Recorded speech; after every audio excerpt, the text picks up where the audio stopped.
पदमपुर नाम के एक छोटे से गांव में रिंकू नाम का एक आदमी रहता था। उसके पास कोई काम नहीं था। वह इतना गरीब था कि वह केवल 2 वक्त का खाना ही जुटा पाता था। रिंकू, पता नहीं कब मुझे काम मिलेगा। रिंकू की पत्नी, आप जानते हैं, अब तो मंदिर में खाना भी मिलना बंद हो रहा है। हम कहाँ से खाएंगी? रिंकू, क्या? यह तो बहुत ही बुरी बात है। ऐसा नहीं होना चाहिए। रिंकू की पत्नी, हाँ, कल ही पुजारी जी कह रहे थे, अब से खाना मंदिर में बिल्कुल नहीं मिलेगा।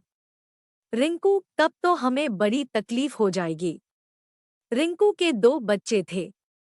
वे दोनों मंदिर में ही खाना खाया करते थे। रिंकू की पत्नी, बच्चे भी भूखे ही रहेंगे। रिंकू कहता है, नहीं नहीं, मैं कुछ करता हूँ, जरूर करता हूँ। तुम रुको, तुम लोगों को मैं भूखा नहीं रहने दूंगा। कुछ दिनों बाद मंदिर में खाना पीना मिलना बंद हो जाता है। रिंकू की पत्नी कहती है, सुनो जी, बच्चे खाने के लिए बहुत जिद कर रहे हैं। उन्हें बहुत तेज भूख लगी है। रिंकू कहता है, भूख तो मुझे भी लगी है। रुको, मैं कुछ लेकर आता हूँ। रिंकू आसपास कुछ काम ढूंढता है। काम ना मिलने पर रिंकू बहुत दुखी हो जाता है। रिंकू, खाने का इंतजाम कहाँ से करूँ? काम तो कुछ मिल नहीं रहा और मुफ्त में कोई खाना देगा नहीं। रिंकू के सामने समोसे की एक दुकान थी। रिंकू समोसे की दुकान के पास आता है। रिंकू, भाई कुछ समोसे मिलेंगे क्या? भूख लगी है। दुकानदार, हाँ हाँ जरूर, पैसे दो और ले जाओ समोसे। रिंकू, नहीं भाई, मेरे पास अभी पैसे नहीं है। समोसे दे दो, बाद में मैं पैसे दे दूंगा। दुकानदार कहता है, पैसे नहीं है, चलो निकलो यहाँ से। रिंकू उदास होकर वहां से चला जाता है। वह वापस घर आता है तो देखता है उसकी पत्नी एक ओर बैठी है और दूसरी तरफ बच्चे रो रहे हैं। रिंकू अपने कदम पीछे ले लेता है। रिंकू, अब तो खाना लेकर आना ही पड़ेगा। वह समोसे की दुकान के पास वापस जाता है। दुकान के लोग आपस में बात कर रहे थे। तभी रिंकू वहां से समोसे उठा लेता है और वहां से भाग जाता है। ऐसा करते हुए दुकानदार उसे देख लेता है और चिल्ला उठता है, चोर, चोर। उनमें से एक आदमी रिंकू के पीछे भागता है। भागते भागते रिंकू एक पेड़ की पीछे छुप जाता है और दुकानदार आगे निकल जाता है। कुछ देर बाद रिंकू घर पहुंचता है और अपनी पत्नी से कहता है, देखो सुंदरी, मैं क्या लेकर आया हूँ। सुंदरी, लेकिन तुम्हारे पास पैसे कहाँ से आए? रिंकू, चलो पहले से खाते हैं, फिर बाद में बात करते हैं। सुंदरी बच्चों को एक एक समोसा देती है और खुद भी दोनों एक समोसा ले लेते हैं। रिंकू की पत्नी कहती है, अच्छा अब बताओ, समोसे कहाँ से आए? रिंकू झिझकता हुआ कहता है, भाग्यवान, मैंने पहले समोसे वाली दुकान से समोसा मांगा तो उसने मना कर दिया। फिर मुझे चोरी करनी पड़ी। रिंकू की पत्नी कहती है, क्या चोरी? अरे, यह सब सही नहीं है।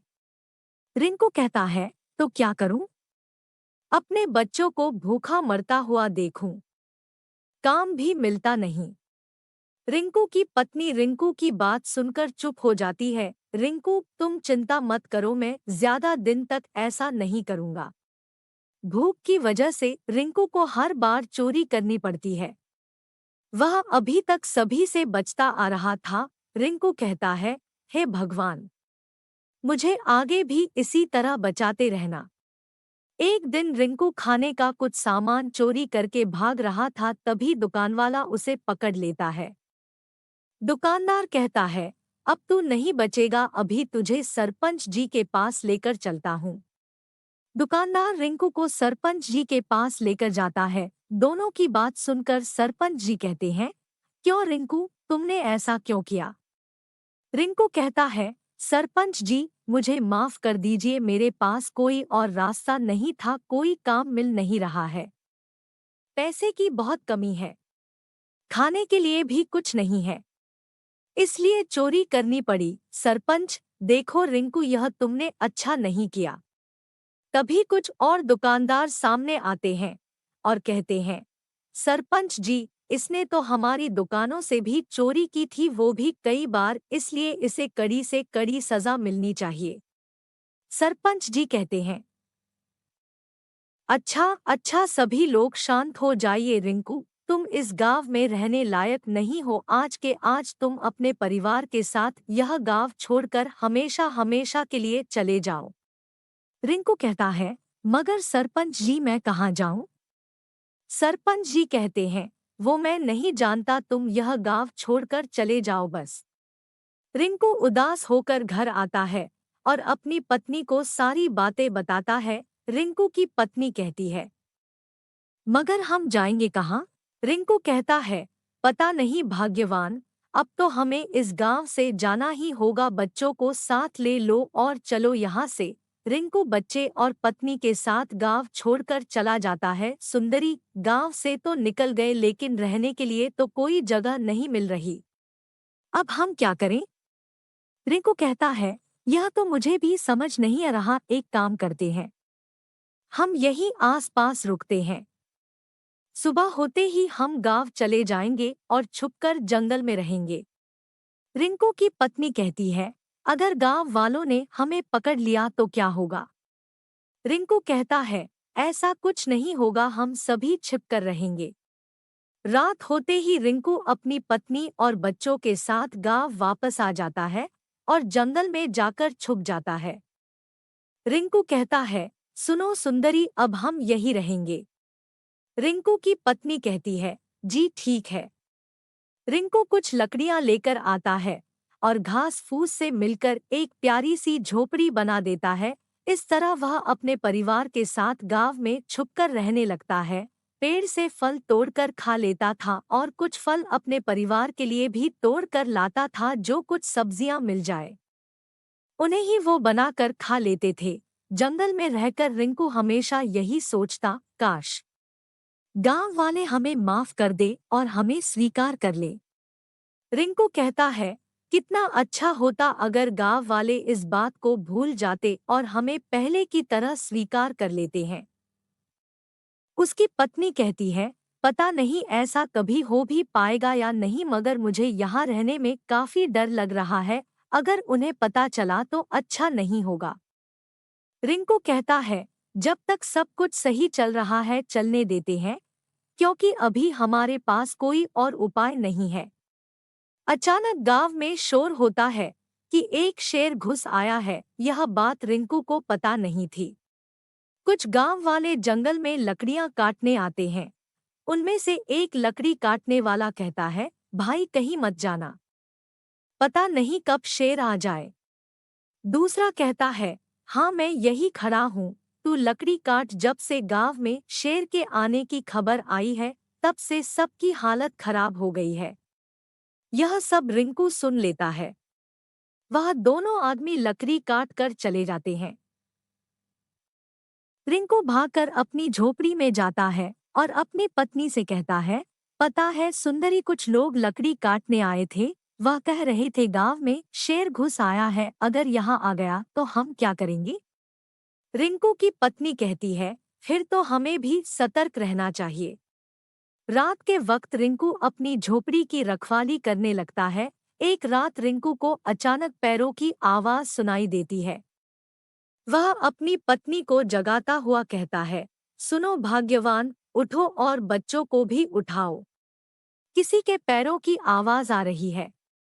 रिंकू की पत्नी उठती है और अपने बच्चों को भी उठाती है। तभी रिंकू देखता है कि शेर उनकी ओर भागता हुआ आ रहा है। रिंकू चिल्लाता हुआ कहता है, भागो भाग्यवान भागो। रिंकू की पत्नी बच्चों के साथ जंगल में भागने लगती है। शेर उनके पीछे दौड़ने लगता है। आगे रास्ता नहीं बचा था। रिंकू कहता है, आगे रास्ता तो नहीं है, सुंदरी हम अब क्या करें? यह सामने दरवाजा दिख रहा है। रिंकू की पत्नी कहती है, चलो इस दरवाजे के पीछे छुप जाते हैं। रिंकू उस दरवाजे को खोलता है और सभी उस दरवाजे के अंदर चले जाते हैं। रिंकू कहता है, यहाँ तो बहुत अंधेरा है, कुछ दिख भी नहीं रहा। रिंकू की पत्नी कहती है, हम कुछ घंटे यही रहते हैं, फिर बाहर चले जाएंगे। कुछ देर बाद रिंकू कहता है, लगता है शेर अब चला गया होगा। कुछ घंटों बाद वह सब दरवाजे से बाहर आते हैं तो उन्हें जंगल कुछ बदला बदला सा दिखाई देता है। रिंकू कहता है, सुंदरी, मुझे यह जंगल कुछ सुरक्षित नहीं लग रहा, अब हमें गांव वालों के पास ही जाना चाहिए। माना वह हमें बहुत सुनाएंगे, लेकिन जंगल में रहना बिल्कुल भी सुरक्षित नहीं है। गांव चलकर पूछेंगे शेर गया कि नहीं। रिंकू की पत्नी कहती है, जी ठीक है, चलिए। वह सभी मिलकर गांव की ओर बढ़ना शुरू करते हैं। अगली सुबह तक रिंकू अपने परिवार के साथ गांव पहुंच जाता है। वह एक दुकानदार से पूछता है, भाई जी, क्या शेर गांव से चला गया? दुकानदार, शेर? गांव में शेर कब आया? भाई वैसे यह बताओ क्या चल रहा है? आजकल तुम्हें कोई काम मिला या नहीं? वह आदमी रिंकू से बहुत शांति से बात कर रहा था। रिंकू मन ही मन सोचता है, यह मुझे कुछ नहीं कह रहा, लगता है गांव वालों ने हमें माफ कर दिया। इतने में दुकानदार कहता है, क्या हुआ भाई, इतना शांत क्यों खड़े हो? कुछ बोलो तो सही। रिंकू कहता है, क्या आप लोगों ने हमें माफ कर दिया? दुकानदार कहता है, माफ?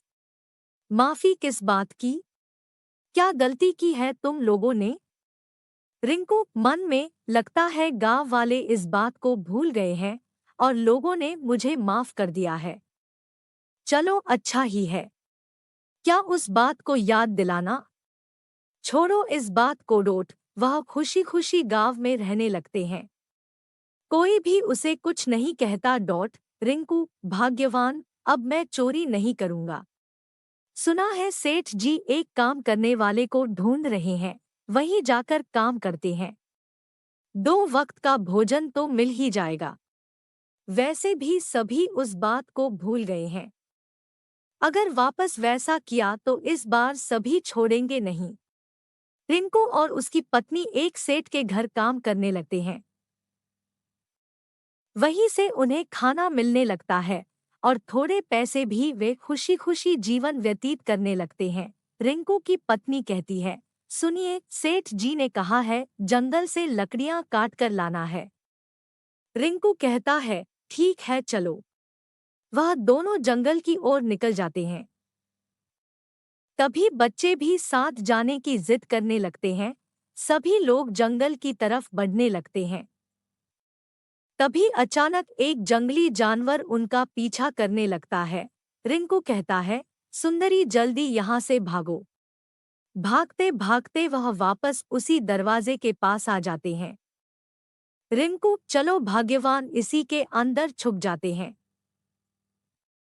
वह सब उस दरवाजे के अंदर दोबारा से चले जाते हैं और कुछ घंटों बाद उसमें से बाहर निकलते हैं। रिंकू, चलो भाग्यवान, वापस गांव चलते हैं। जब वह गांव वापस आते हैं तो उन्हें देख लोग शोर मचाने लगते हैं। एक व्यक्ति कहता है, तुम लोग गांव में वापस कैसे आए? पता नहीं सरपंच जी ने तुम्हें गांव से बाहर कर दिया था। रिंकू कहता है, मगर आप लोगों ने तो हमें माफ कर दिया था। वह व्यक्ति कहता है, कब? हमने तुम्हें कब माफ कर दिया था? जल्दी से जल्दी इस गांव को छोड़कर चले जाओ, वरना सरपंच जी को बता दूंगा। उन्हें वापस गांव से बाहर कर दिया जाता है। रिंकू कहता है, यह सब क्या चल रहा है? अभी तो सब कुछ ठीक चल रहा था, अचानक इन्हें क्या हो गया भाई? रात के वक्त वापस वो सब गांव आ जाते हैं और उसी जंगल में बनी हुई झोपड़ी में रहने लगते हैं। रिंकू कहता है, हमें फिर से यही रहना होगा। पता नहीं गांव वालों को क्या हो गया है। कभी वह हमें माफ कर देते हैं, कभी भगा देते हैं। कभी उन्हें ऋषि के मंत्र पढ़ने की आवाज सुनाई देती है। वह सब ऋषि के पास जाते हैं और वहां ऋषि को सारी बातें बताते हैं। ऋषि कहता है, अच्छा तो तुम लोग उस दरवाजे के अंदर गए थे। मैंने उस जादुई दरवाजे को अपनी शक्तियों से बनाया था। मुझे किसी चीज की परीक्षा करनी थी, इसलिए मैंने उसे बनाया था। मुझे नहीं पता था उसके अंदर कोई चला भी जाएगा। रिंकू कहता है, बाबा हम कुछ नहीं समझ पाए। ऋषि कहता है, जैसा मन लेकर तुम उस दरवाजे के पीछे जाओगे, वह तुम्हारे लिए वैसे ही दुनिया बना देगा। बताओ जंगल में अक्सर तुम क्या सोचा करते थे? रिंकू कहता है, हम लोग तो यही सोचा करते थे कि गांव वाले हमें माफ कर दे और हमें पहले की तरह रहने दे। ऋषि कहता है, अच्छा, तो उस जादुई दरवाजे ने तुम्हारे लिए वैसी ही दुनिया बना दी थी। जब तुम दोबारा उस दरवाजे के पीछे गए तो तुम वापस उस असल दुनिया में आ गए। रिंकू कहता है, अच्छा तो ऐसी बात है। ऋषि कहता है, हाँ, और उस दुनिया से जो कुछ भी तुम लेकर आए हो वह सब जादुई होगा। रिंकू कहता है, बाबा हम लोग तो लकड़ियां काटने आए थे, इसलिए हम वहां से कुल्हाड़ी लेकर आए थे।